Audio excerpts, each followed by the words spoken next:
and welcome to episode 189 of the Podiatry Business Podcast. Today's podcast is titled, Should You Sell Your Podiatry Clinic? How to Know If the Offer is Good.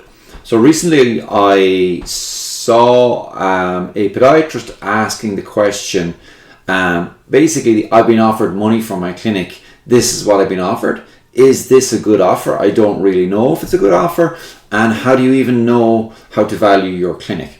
So if you've ever wondered what your practice is worth, or if you're starting to think about selling your business, or maybe in 5 or 10 years you want to make sure that your business is worth what you can get for it, well then this is the episode for you. And what I'm going to do in this episode is I'm going to give you some clear practical framework and advice on how much your business is worth, what you think you can get for it nowadays.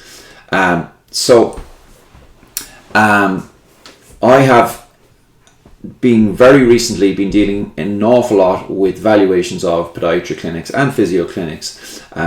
So I have a lot of experience in this in the very recent past. And if you're a podiatry clinic owner and you want to grow your business, you want to get it to the place where it gives you more financial freedom, and then you're able to either sell partly or all of it, then you're in the right place here today. So what we're going to talk about is how clinics are valued in the real world, why EBITDA multiples are often the cleanest way to think about value, what can increase and what can destroy the valuation of your business, and finally, and probably most importantly, what's actually right for you right now. Now, this is not financial advice. I'm not a financial advisor.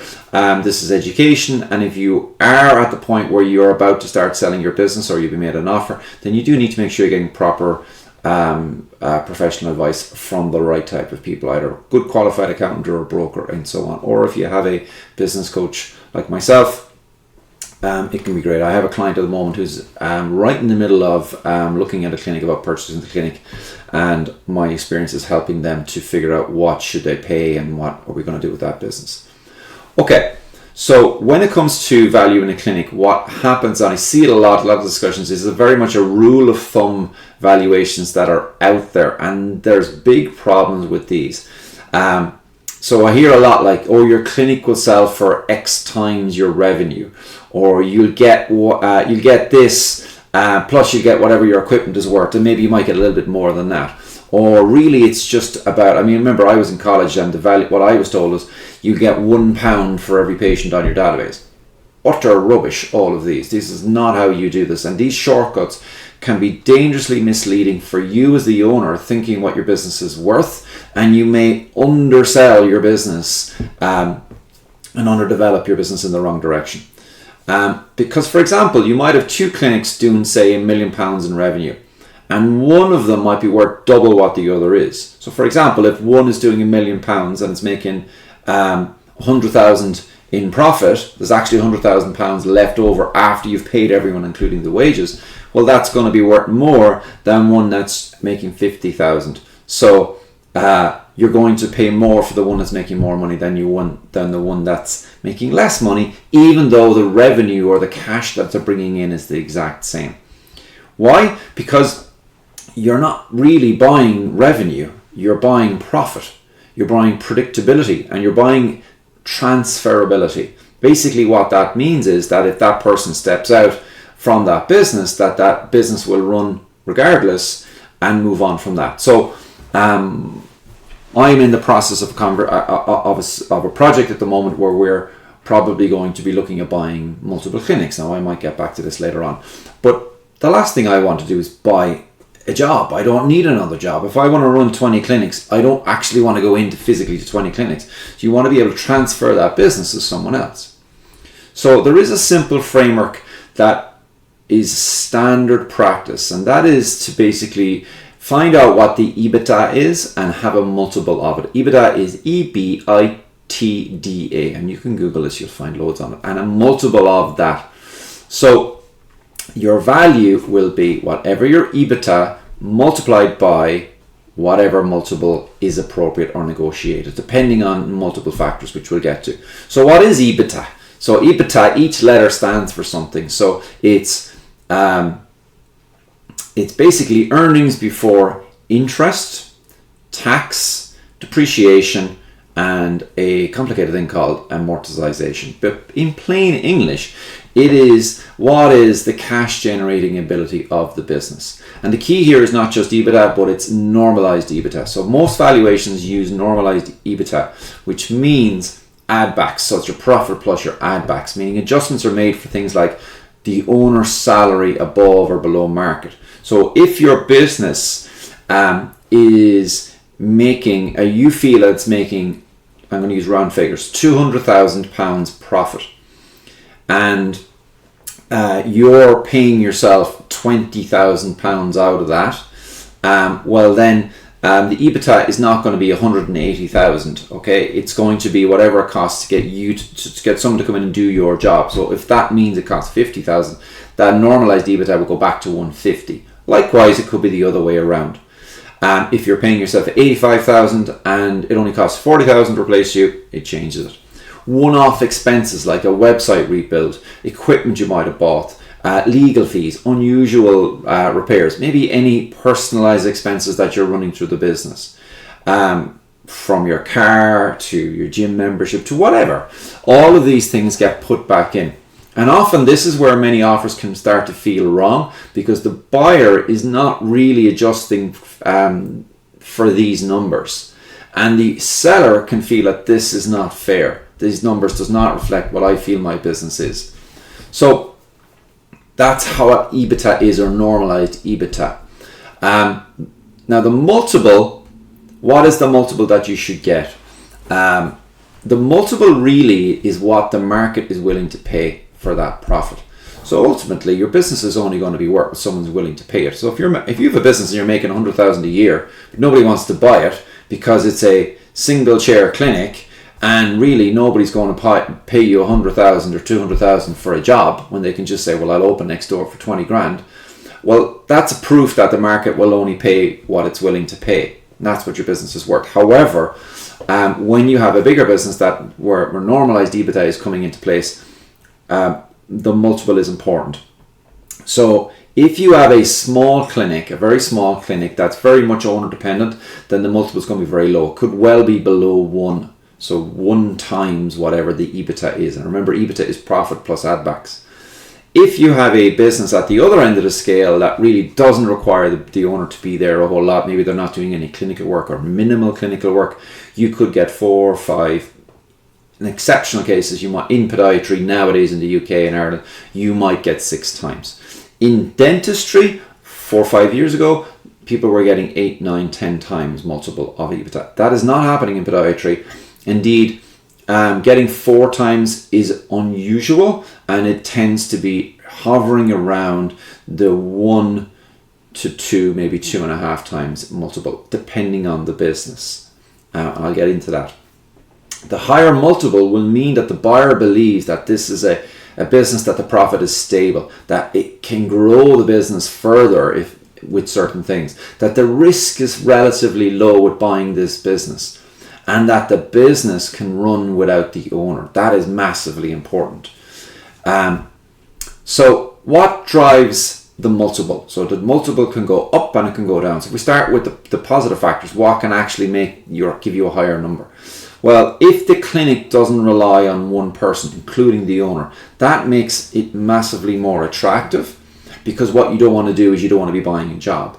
So if the clinic has staff, if it has systems, a strong team, the buyer is buying a business as opposed to a job.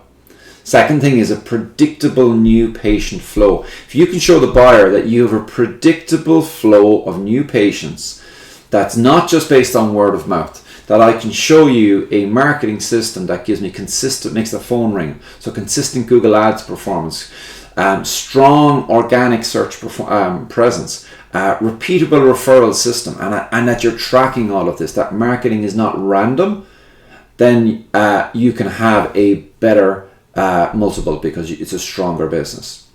Strong margins, as in good profits, and clean financials, as in your accounts make sense and that they're up to date.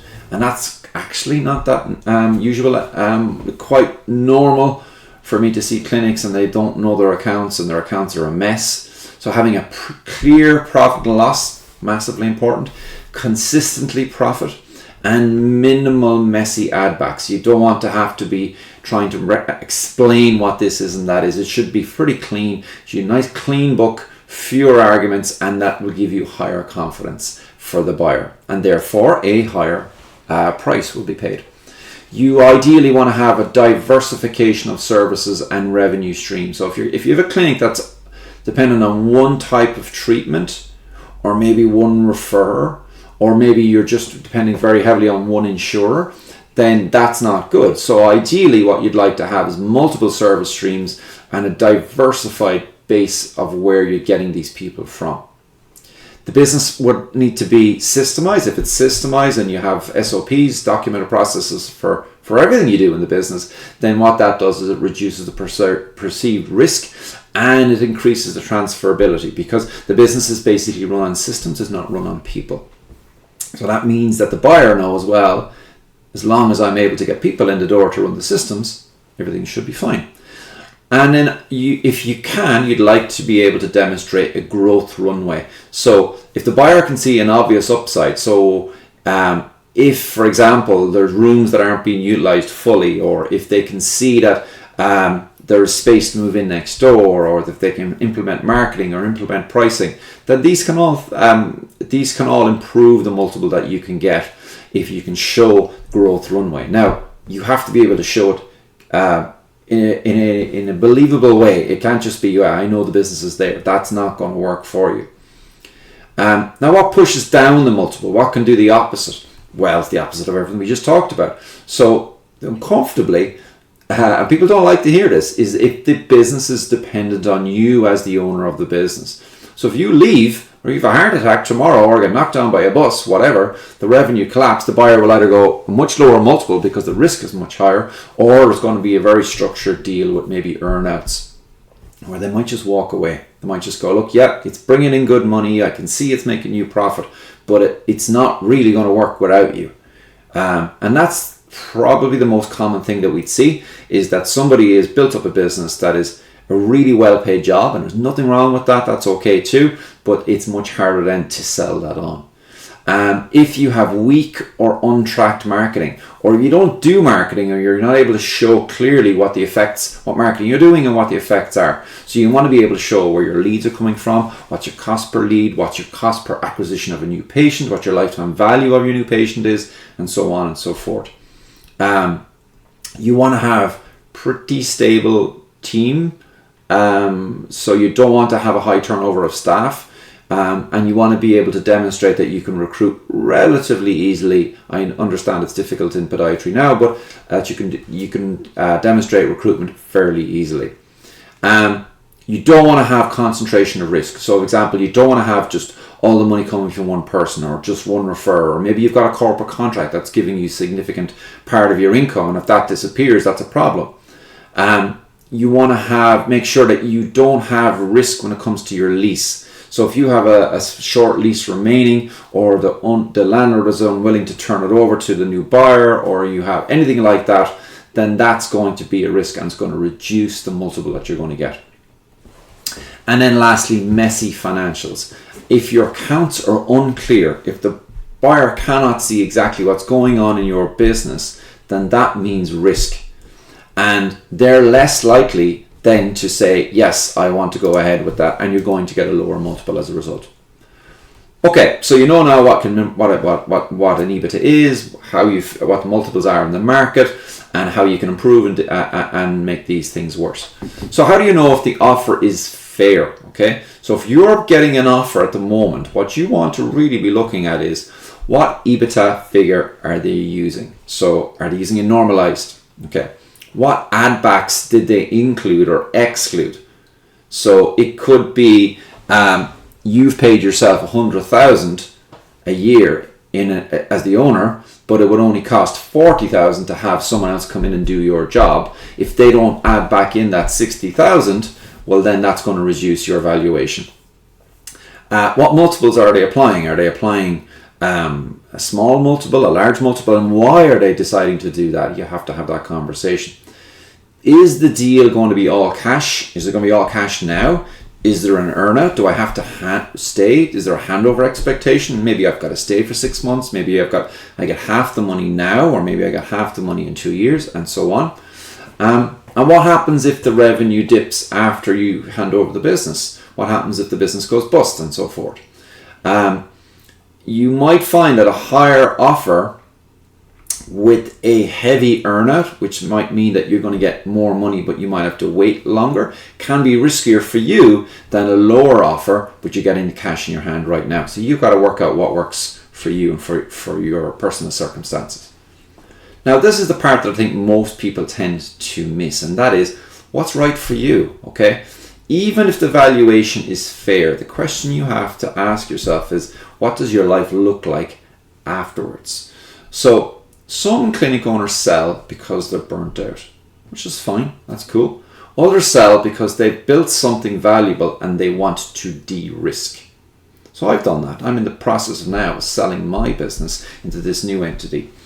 And the offer has come probably earlier than I was expecting it to, but sometimes somebody will offer to buy your business before you're ready, and you have to ask yourself, will I get another offer down the road? Because there aren't that many good offers out there in podiatry. And sometimes people just shouldn't sell at all. They just need to improve the business. They need better systems. They need better marketing. They need better team structure. And they need to build a business that isn't just relying on them fully, that they're not firefighting all of the time. And that's what I help clinics do in my coaching program in More Practice Profits. So there's a few paths that you can follow. Path A, sell now. If you want to get out and the offer is fair, selling can be a very clean reset, and it is okay for people to do that. That's cool. Path B is to basically try to build your business up, to de-risk it, to improve what we talked about earlier about the positives for improving the valuation of your business, and then sell. So maybe what you're going to do is you're going to spend 12 to 24 months making sure that the business is not as dependent on you, the owner. Maybe you're going to improve the profitability. Maybe you're going to implement better marketing into your business, and you're going to use that time to clean up the financials and get them in a position that they look better to somebody who wants to buy. Now, you can do path B plus, which is basically you do that with someone. So maybe you take on a partner, you will sell a percentage, maybe a majority share of your business, and together you do that. I will talk about that maybe on another podcast, not today. And then path C is that basically you just keep it and you build a lifestyle business, a business that can basically run, I won't say completely without you, but can run significantly without you, and that gives you a financial cushion and a better lifestyle than it was previously, and that you get to step back and choose how much you get to work and what kind of work you get to do. So if you're listening to this, it's obvious that you're considering a sale, maybe not now, but maybe in 5 years or 10 years or whatever. You know at some point you can't work forever. Then you need to kind of understand what your clinic should be worth, what it's worth now, and what you can make it worth, and what the market is willing to pay. So you need to understand two numbers, really.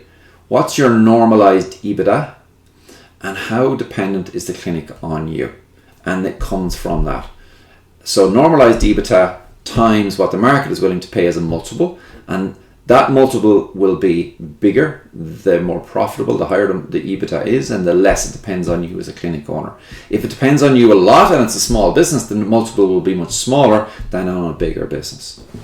So if you want help in building your business up to increase the value, whether to sell it now or in the future, or maybe not sell it at all, but to build a business that gives you a better lifestyle, then that's what we do here at More Practice Profits. What I do, I help podiatry clinic owners, primarily in the UK and Ireland, to do so. So all you need to do if you're considering having a conversation with us is go to morepracticeprofits.com and book yourself in for a 10-minute triage call. It's just a phone call. We'll have a chat. We'll map out some of the biggest levers we can help you to do that, and we can talk about where we go from there. So until the next episode, this is Lorcan signing out. Until next time.